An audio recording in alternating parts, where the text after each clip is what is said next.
One prophet, one war, no army, 450 against one. Pray to God. The heavens open. 450 priests, one prophet, and a queen who that very morning had signed execution orders for men like him. Nobody was betting on Elijah, not even his own allies, because he had none left. Religious power, political power, the majority of the people, everything pointed the other way. And that man knelt down. He prayed 5 sentences, and the fire fell. The question isn't whether that happened. The question is, what did he have that you and I still don't know we need? This is a story about courage, but not the courage of someone who simply has no fear. Elijah had real fear, the same kind that paralyzes us when we face a difficult decision, the same kind that knocked him flat under a tree in the desert, begging God for it all to be over. What set him apart wasn't the absence of fear. It was that he didn't wait for the fear to disappear before he acted. He had something older and more solid, the accumulated memory of a God who had already come through. We'll learn that this faith wasn't emotion, it was evidence, not impulse, but a track record, and that standing alone against an entire system doesn't require being different from everyone else. It requires knowing exactly what ground you're standing on. To understand how Elijah arrived at that altar on Mount Carmel with that certainty in his bones, we have to go back to the beginning. We have to travel approximately 3,000 years back to the mountains of Gilead, east of the Jordan, where the air smells of dry limestone and wild pine, and where a man whose very name was already a declaration of war prepares to walk through the gates of a royal palace without being invited. About 3,000 years ago, in the mountains of Gilead, east of the Jordan River, a man was born whose name was already a declaration of war: Elijah. In ancient Hebrew, that name meant something as simple as it was powerful. My God is Jehovah. Not Baal, not the idols the kingdom of Israel had embraced with growing fervor. Jehovah. Jehovah alone. At a time when that statement could cost you your life, Elijah carried it engraved not just in his name, but in every single one of his actions. And here is the question that will guide everything we see today. Can one man, without an army, without political power, without the backing of the institutions of his time, change the course of an entire nation? Or does history always get written by kings, by the powerful, by those who have numbers and strength on their side? We won't give you the answer up front. We're going to live it. It was the 9th century before the Common Era.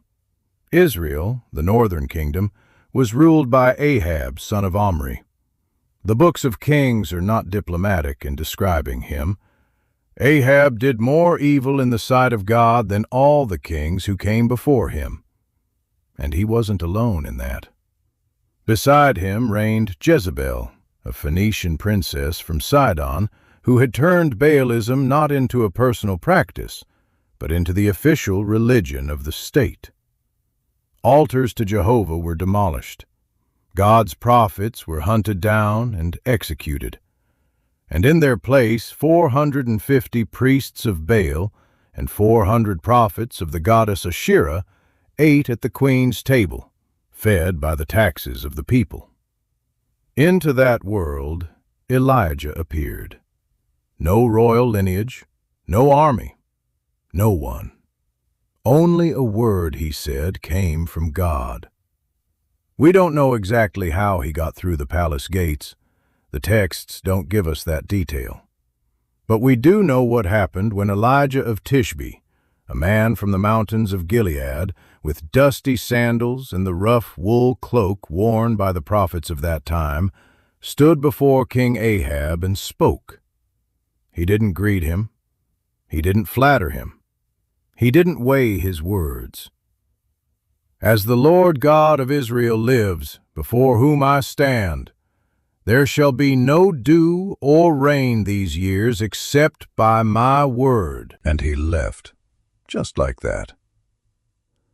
That's all the text of 1 Kings 17 records. A single sentence. No argument, no debate, no negotiation. The man walked in, spoke, and vanished. Stop for a moment and think about what that meant in practical terms. Israel was an agrarian civilization. Its economy, its food supply, the survival of every family depended on the rainfall cycle. The wheat of the Jezreel Valley, the olive groves of Samaria, the vineyards on the slopes of Carmel, all of it existed because the sky gave water in its season. To say, "There shall be no rain," was to say, "Your crops will die, your herds will die, your children will die." It was a sentence over the entire nation. And Elijah said it, then disappeared. God had given him precise instructions. Go from here, turn eastward, and hide by the brook Cherith, which flows into the Jordan. You shall drink from the brook, and I have commanded the ravens to feed you there. The brook Cherith was a desolate place, a deep ravine between limestone hills, with scarce shade and crushing heat. The sound of running water, still running because the drought had not yet consumed everything, was the only comfort in that first silence. Elijah obeyed, without questions, and in the morning, when the sun had barely begun to warm the stones, and the air still held that fresh smell of damp earth that would soon disappear, the ravens came. Black birds with bright eyes, known in that culture as unclean animals, associated with death and the desert. And yet, every morning and every evening, they arrived carrying bread and meat in their dark, horn-like beaks. The bread smelled freshly baked. The meat was tender. It was enough. Who sent those ravens? Where did they get that food? The text doesn't explain. It simply states that it happened. That God had commanded creatures that cannot reason, that act on pure instinct, to serve as messengers to sustain his prophet. Unclean birds, associated with death, turned into messengers of provision. God didn't choose the noble or the obvious. He chose the improbable. The sovereign, overflowing creativity of a God who doesn't need the means we'd expect in order to care for his own. And Elijah drank from the brook, and ate, and waited. But the months passed. The sky stayed shut. The sun hammered the earth without mercy, and the brook Cherith began to recede, inch by inch, until one day Elijah looked over the edge and saw only damp stones. The water was gone. The very drought he had announced had caught up with him, too. And then God spoke again. The instructions this time were even more disorienting. Arise, go to Zarephath, which belongs to Sidon, and dwell there. I have commanded a widow there to feed you. Zarephath, in Sidon, Phoenician territory, the very land Jezebel came from, the very heart of the world of Baal. a prophet of Jehovah fleeing the wrath of an idolatrous king influenced by Phoenician religion, receives orders to take refuge in Phoenicia.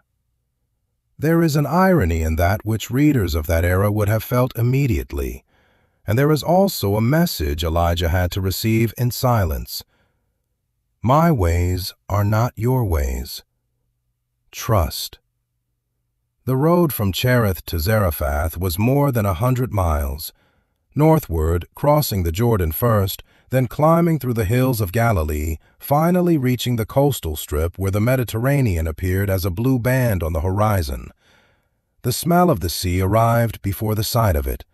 Salt, dry seaweed, the damp weight of coastal air. Very different from the dry dust of the Gilead Mountains. Elijah entered Zarephath with the afternoon sun turning the adobe and stone facades a deep red gold. The city was small but active, a minor port that lived off trade between the great cities of Tyre and Sidon. There were stalls with jars of oil, rolls of cloth dyed in the famous Phoenician purple, baskets of dates and flatbread. But there were also exhausted faces. The drought had reached here too, though with less force than in Israel's interior. At the entrance to the city, a woman was gathering sticks. You could see years of work in her hands, calloused fingers, swollen knuckles, her back slightly bent from a lifetime of carrying weight. She wore the dark tunic of widowhood, belted with a braided rope. She wasn't old, but she wasn't young either. She was the kind of woman life had toughened without completely breaking, because she still moved with a certain dignity, picking up each branch deliberately, as if even that small gesture deserved to be done well. Elijah approached. "Please bring me a little water in a vessel so that I may drink." The woman stood up. She looked at him. Her face held no hostility, only the weight of something hard. She went for the water, and he spoke again. "Please bring me a morsel of bread in your hand." She stopped, turned slowly, and when she spoke, her voice held not complaint, but honest confession. "As the Lord your God lives, I have no bread, only a handful of flour in a jar and a little oil in a jug. I was gathering a couple of sticks to go and prepare it for me and my son, that we may eat it and die." That was all she had left, a handful of flour, a little oil, one meal, and then hunger until the end. Elijah looked at her and said something that, spoken by any other man in any other circumstance, would have sounded like cruelty. "Do not fear. Go and do as you have said. But first make me a small loaf from it, and bring it to me. And afterward make something for yourself and your son. For thus says the Lord God of Israel, the jar of flour shall not be spent, and the jug of oil shall not run out, until the day that the Lord sends rain upon the earth." It was a test of faith, asked of a woman who wasn't even an Israelite, who presumably worshipped the gods of Phoenicia, who had no theological reason to believe the word of a stranger who arrived from the east with the dust of the road on his sandals. And yet the woman went. She lit the small fire from those 2 sticks she had gathered. The smoke smelled of dry pine and the bitter herbs of the seashore. She mixed the flour with the oil in the clay bowl darkened by years of use. She shaped the loaf. She set it on the coals and handed it to the prophet, and then she went to make another. And there was flour in the jar, and she went to make another. And there was oil in the jug. So it was day after day for months. The flour was not spent. The oil did not run out. In a region struck by hunger, in the house of a Phoenician widow who had given the last thing she had to a stranger who spoke of a God she barely knew, there was always food. The flour was not spent. The oil did not run out. Day after day, in the house of a woman who barely knew him, the miracle repeated itself in silence. Steady, unassuming faithfulness. God didn't make one grand gesture. He chose to stay present, without fail, every single morning. But the story with the widow of Zarephath didn't end there. There came a day when her son fell ill. The fever arrived at night, with that dry heat that sets the skin on fire and clouds the mind. The woman kept watch beside him, wetting a linen cloth in cool water and laying it on his forehead. But the fever didn't break, and the boy faded, like an oil lamp running out of wick, until he stopped breathing. The woman went up to where Elijah was, carrying her son's body in her arms, and she spoke to him with that mixture of grief and accusation that only surfaces when someone has no strength left to be gentle. "What do you have against me, man of God? Did you come to me to bring my sin to remembrance and to cause the death of my son?" Elijah didn't argue. He didn't explain.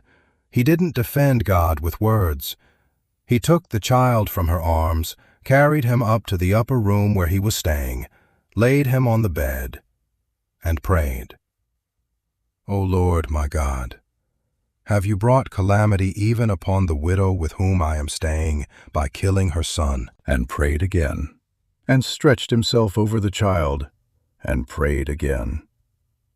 "O Lord, my God, let this child's life come into him again." And the child breathed and cried. The sound of that cry in that adobe room, with the smell of the sea drifting through the small window, was the sound of the impossible becoming real. Elijah picked up the child and carried him down.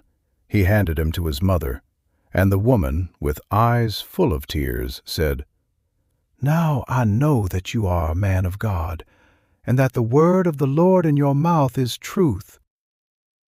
The widow of Zarephath was not an Israelite. She didn't know Jehovah. She had no theological reason to expect anything from this God. And yet God sought her out, sustained her, and gave her son back. Inclusive, unexpected love from a God who doesn't limit his care to those who already know him. 3 years. 3 years of sealed sky. 3 years without rain in Israel. Rivers reduced to thin threads of muddy water between dry stones. Fields turned to cracked earth. Animals dying of thirst in scorched pastures. The famine was no longer a threat. It was a physical presence, settled into every village, every market, visible in the sunken eyes of children and the empty granaries of landowners. And in the palace of Samaria, King Ahab was sending his servants and Obadiah, the manager of his household, a man who had secretly hidden 100 prophets of Jehovah in caves, keeping them alive with bread and water, to search for grass for the royal horses, because not even Israel's army could hold if its horses died. It was then that God's voice reached Elijah with a single instruction: "Go, present yourself to Ahab, The drought was and coming I to will an send end. rain upon the But earth." before the sky could open, something had to happen on the summit of Carmel.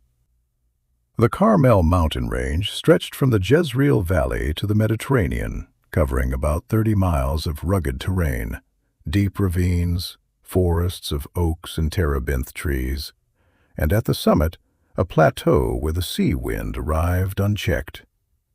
It was a sacred place for the peoples of the region, and Elijah chose it as the setting for what he was about to propose. The meeting with Ahab was tense from the first moment. The king, when he saw Elijah coming through the parched landscape, moved to meet him with a question that was really an accusation. "Is that you, you troubler of Israel?" Elijah didn't back down an inch. "I have not troubled Israel, but you have, and your father's house, because you have abandoned the commandments of the Lord and followed the Baals.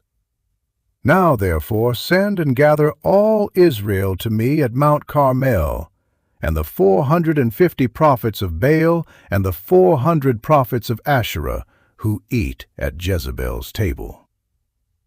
A proposal that was, in itself, a total challenge. Gather the entire nation, bring all 450 prophets of Baal against Elijah alone, and let the people see. Ahab obeyed. There is something in that detail worth noting. The idolatrous king obeyed the instruction of the prophet he despised, as though even he, in some corner he didn't dare admit, wanted to know the truth. On the appointed day, Carmel filled with people. Pilgrims arrived from villages in the north, from the coastal cities, from the inland valleys. They climbed up goat trails between limestone crags, their linen and wool garments soaked with sweat. The sun was pounding from early in the morning. The Mediterranean wind offered some relief, carrying that salty smell that, in another time, would have been pleasant, but now only called to mind the water that wasn't falling. The 450 prophets of Baal arrived in formation. They wore the ritual robes of their cult, richly colored cloaks, necklaces of bronze and ivory beads, their foreheads marked with the symbols of their god.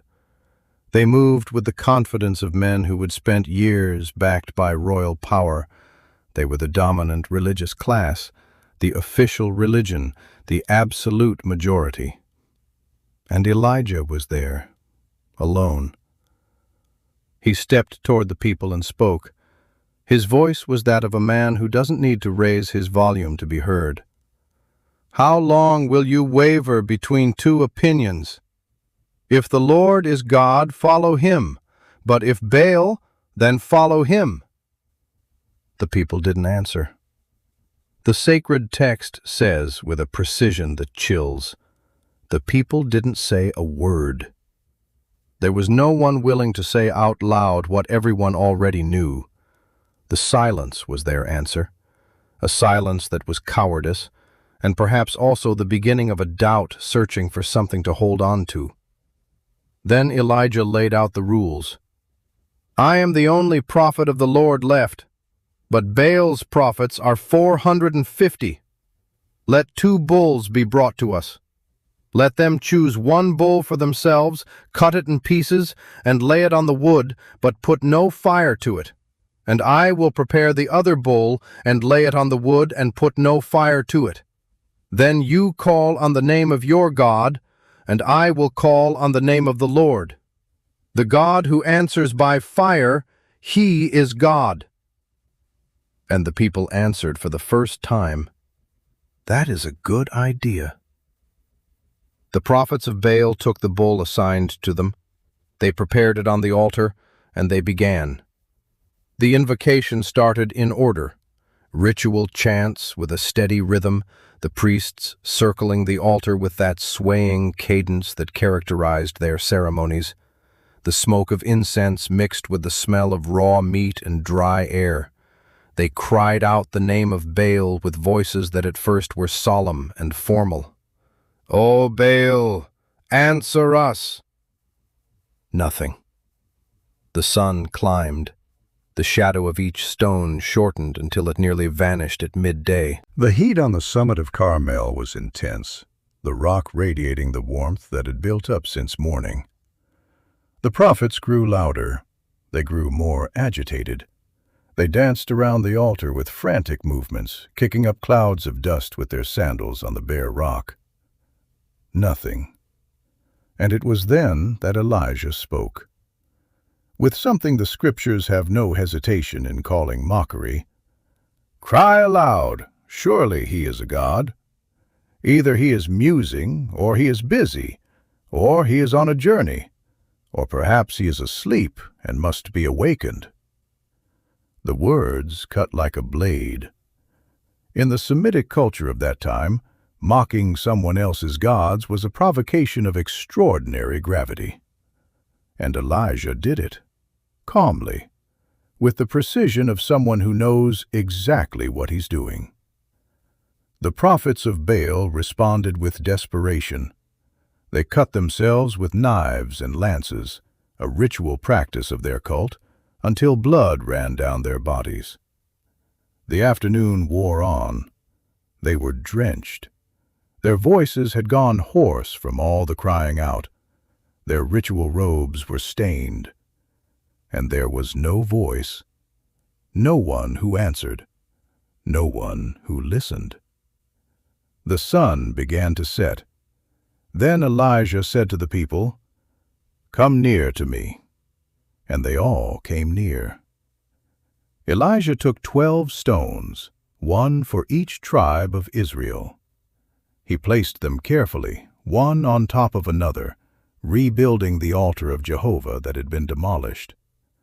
His hands knew the weight of Carmel's limestone, porous, warm from the sun, with a texture that left white powder on the palms. Each stone was an act of affirmation, a gesture that said, "This was here before.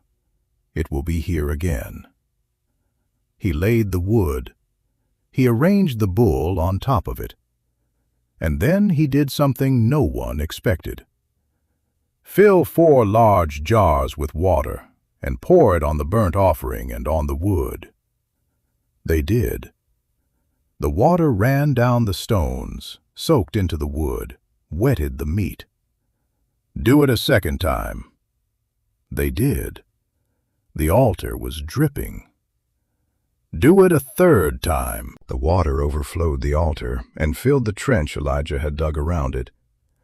In the middle of a drought, when water was more precious than gold, Elijah flooded the altar of Jehovah, because if the fire came down now, there would be no way to explain it away as a trick. The altar soaked, the trench full, the wood impossible to light by any human means. Elijah did it on purpose, and God knew it. Radical, transparent honesty. God doesn't need the advantage. He doesn't ask for favorable conditions. He acts where doubt has no way out. Then Elijah stepped up to the altar. He knelt down. The Mediterranean wind moved his wool cloak. Around him, hundreds of people in absolute silence. Behind him, the exhausted and bloodied prophets of Baal. In front of him, the soaking wood. And over all of it, the sky that had been sealed for 3 years. And he prayed, not with the frenzy of the 450, not with screaming or cutting or dancing, with 5 sentences. "O Lord, God of Abraham, Isaac, and Israel, let it be known this day that you are God in Israel, and that I am your servant, and that I have done all these things at your word. Answer me, O Lord, answer me, that this people may know that you, O Lord, are God, and that you have turned their hearts back." 5 sentences, no flourishes, no rhetoric, no specialized liturgical vocabulary, just a direct request from a servant to his Lord. And then the fire fell. Not a flame, not a spark. The Hebrew text uses the expression Esh Adonai, the fire of the Lord. It came down from heaven and consumed the burnt offering. It consumed the wood. It consumed the stones. It consumed the dust. And it licked up the water in the trench. In a matter of seconds, nothing was left. The silence that followed lasted barely a moment. And then, from the throat of every man and woman who had climbed Carmel that day, rose a confession that was also a breaking point, and perhaps also a beginning. The Lord, He is God. The Lord, He is God. They fell on their faces, every single one, foreheads to the dust of Carmel's rock, hands open toward a sky that hours later, when Elijah climbed to the summit to pray, would begin to fill with small clouds over the sea. A cloud the size of a man's fist, then another, then the wind, then the rain. After 3 years, the sky opened over Israel. You might think that after a victory like that, nothing could touch Elijah, that the man capable of shutting the sky for 3 years and then calling fire down from heaven with 5 simple sentences lived inside an impenetrable fortress of faith, that the ordinary fears of ordinary men couldn't reach him. The morning after would prove that was wrong. Jezebel received the report of what had happened on Carmel, the 450 prophets of Baal executed, the people prostrating themselves before Jehovah, her religious system dismantled in a single day. And she dictated a message for Elijah, a single message that held all her concentrated hatred in just a few words. So may the gods do to me and more also, if I do not make your life as the life of one of them by this time tomorrow. A death threat, personal, with a 24-hour deadline. And Elijah ran. The man who had stood unmoved before 450 enraged priests and the fury of a king ran when a woman sent him a message. And the scripture does not hide or soften that fact. It records it without comment, without judgment, without explanation. It simply happened.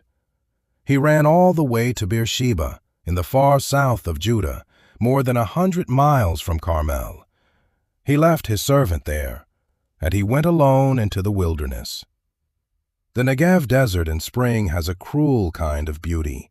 Stony ground with desperate patches of green between the rocks, a silence so absolute you can hear your own breathing, a sky of merciless clarity. Elijah walked until he could walk no more.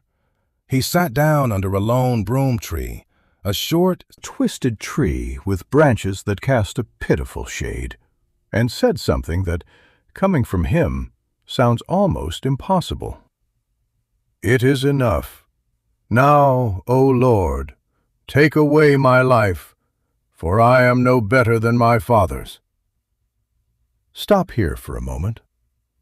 This is the same man, the same Elijah, the one who announced the drought, the one who was fed by ravens, the one who raised the widow's son, the one who prayed 5 sentences and watched fire fall from the sky, the one who had stood alone against 450 and never flinched. That man, under that broom tree, asked to die. James 5:17 says something about Elijah worth remembering here. Elijah was a man with a nature like ours. He was not a marble figure. He was not a being of a different nature. He was a man, with the weight of exhaustion on his shoulders, with fear lodged in his chest, with the feeling that everything he had accomplished had counted for nothing, because Jezebel was still alive and he was alone under a tree in the desert. He fell asleep, and then something touched him.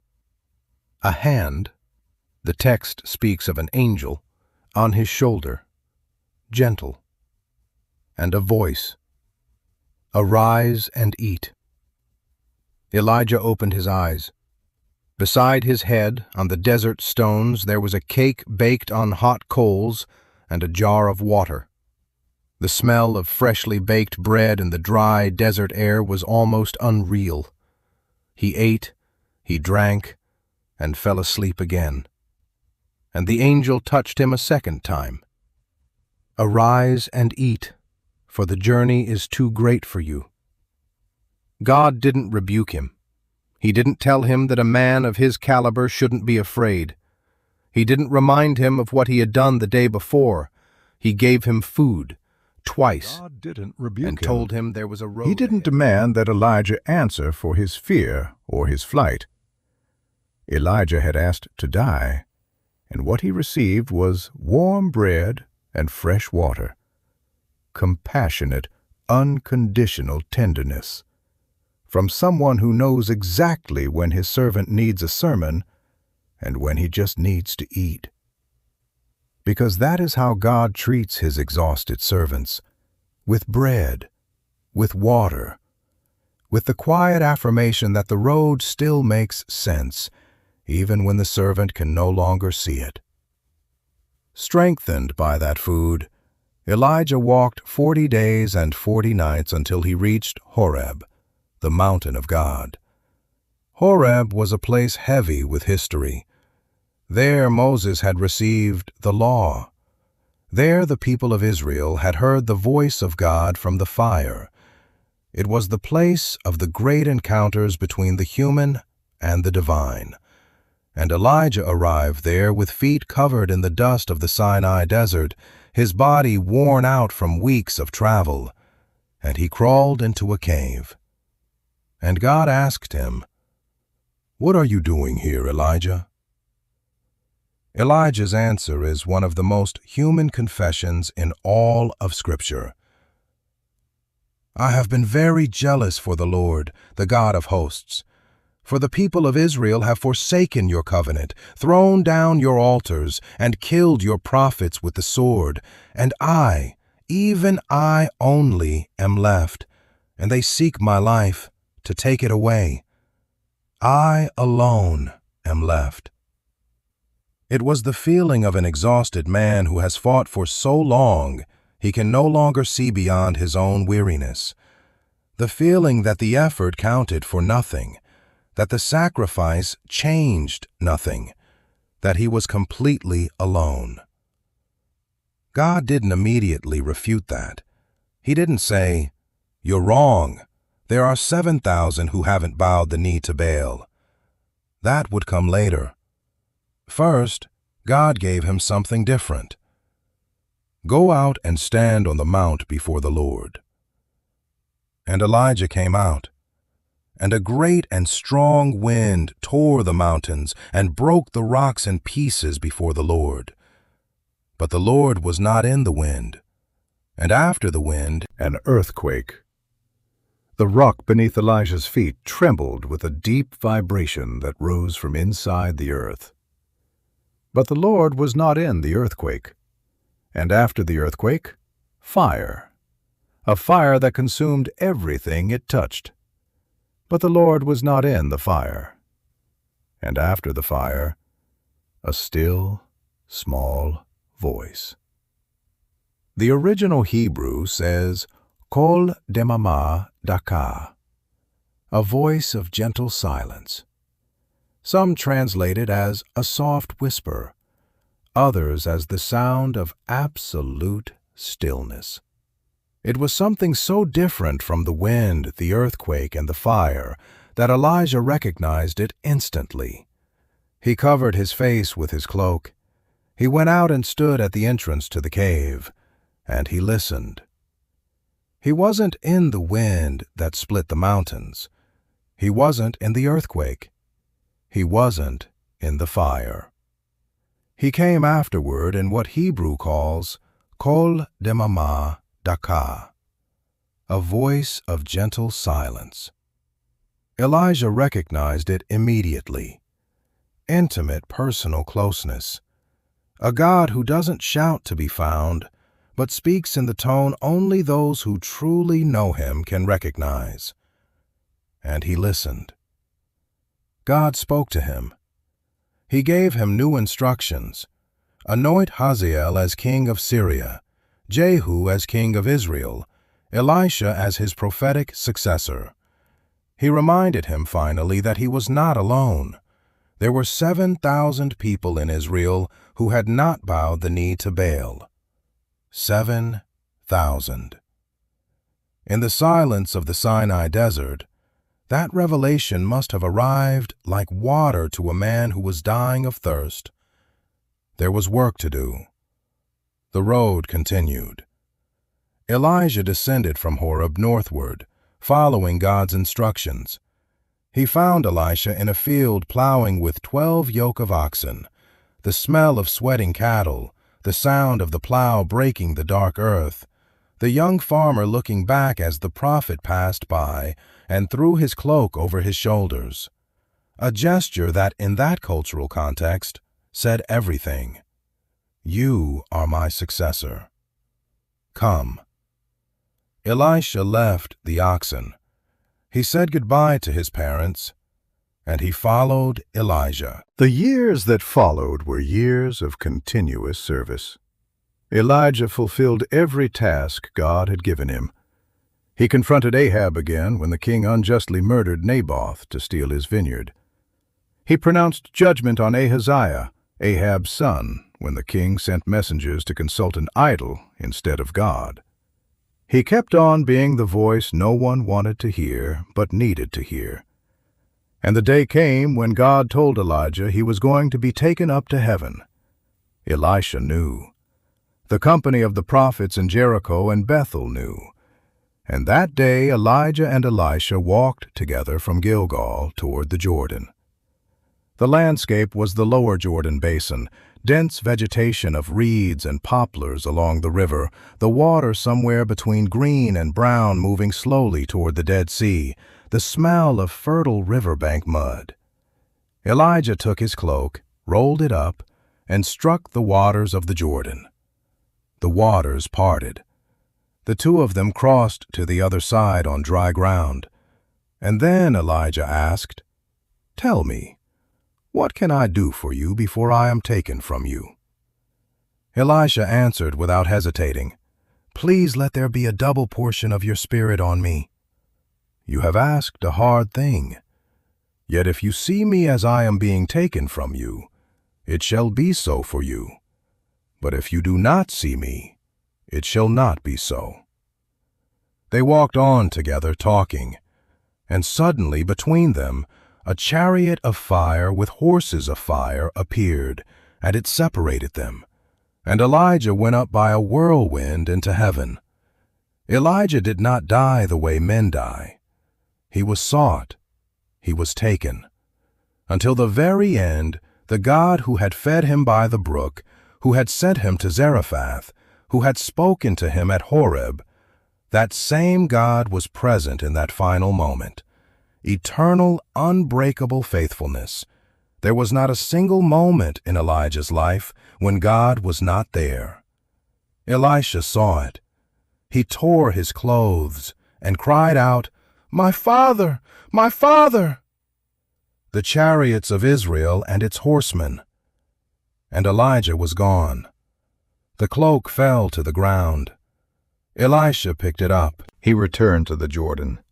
He struck the waters with his master's cloak, and the waters parted again. The double portion had come. The spirit of the prophet continued. The work went on. The story of Elijah is not a superhero legend.